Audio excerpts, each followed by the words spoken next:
মালদ্বীপ দক্ষিণ এশিয়ায় অবস্থিত ভারত মহাসাগরের একটি দ্বীপরাষ্ট্র। অপরূপ সৌন্দর্যের লীলাভূমি ও পর্যটনের জন্য বিখ্যাত এ দেশটি পৃথিবীর সবচেয়ে নিচু দেশ। আজকের ভিডিওতে আপনাদের জানাবো মালদ্বীপ সম্পর্কে কিছু তথ্য। চলুন শুরু করি। মালদ্বীপের নাম নিয়ে যথেষ্ট মতভেদ লক্ষ্য করা যায়। কেউ কেউ দাবি করেন মালদ্বীপ অর্থ হচ্ছে মেলদ্বীপ রাজ বা পুরুষ শাসিত রাজ্য।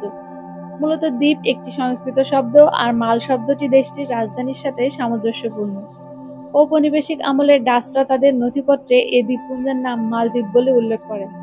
পরে ব্রিটিশরা একই নাম ব্যবহার করে, যা দেশটির স্থানীয় নাম হিসেবে ব্যবহৃত হতো। শ্রীলঙ্কান প্রাচীন সাহিত্য মহাবংশতে মালদ্বীপকে বলা হয়েছে মহিলা দ্বীপ বা নারীদের দ্বীপ। তবে কিছু কিছু পণ্ডিত মনে করেন মালদ্বীপ শব্দটি এসেছে সংস্কৃত শব্দ মালাদ্বীপ থেকে, যার অর্থ ফুলের মালার দ্বীপ। তবে প্রাচীন বৈদিক সাহিত্যে এই দ্বীপকে বলা হয়েছে লাক্ষাদ্বীপ বা 100,000 দ্বীপ। তবে মালদ্বীপে 1,000-এর বেশি দ্বীপ থাকলেও 1,00,000 দ্বীপ নেই।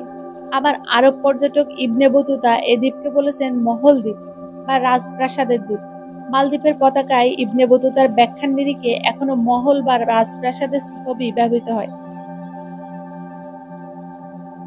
মালদ্বীপে 1200টি দ্বীপের মধ্যে মাত্র 200টিতে জনবসতি রয়েছে। 1984 সালে জনবসতিপূর্ণ দ্বীপগুলিতে ভ্রমণের উপর নিষেধাজ্ঞা চালু করা হয়েছিল, কিন্তু 2009 সালে প্রত্যাহার করা হয়, যাতে পর্যটকেরা রিসোর্টের বাইরে মালদ্বীপের সাংস্কৃতিক দিকটি অনুভব করতে পারে।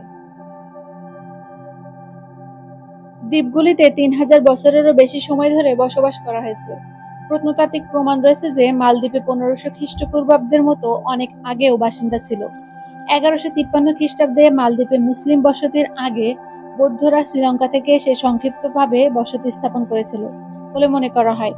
দ্বীপগুলিকে আরব ব্যবসায়ীরা এশিয়া যাওয়ার পথে স্টপিং পয়েন্ট হিসেবে ব্যবহার করত এবং তাদের মধ্যে অনেকে থেকে যাওয়ার সিদ্ধান্ত নেয়। মালদ্বীপ বিশ্বের সবচেয়ে নিচু দেশ।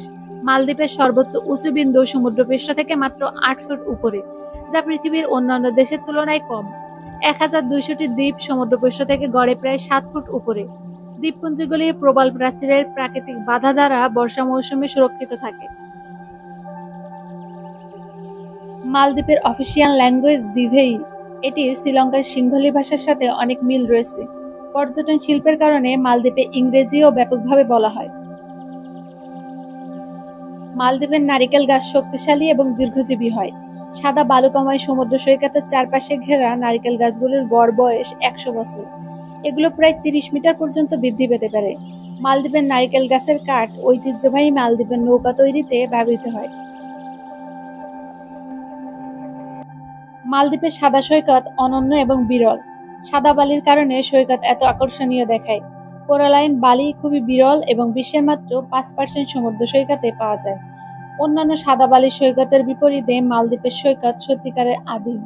এই সাদা বালি আর স্ফটিক স্বচ্ছ নীল উপহ্রদ একটি সত্যিকারের দ্বীপের স্বর্গে পরিণত করে।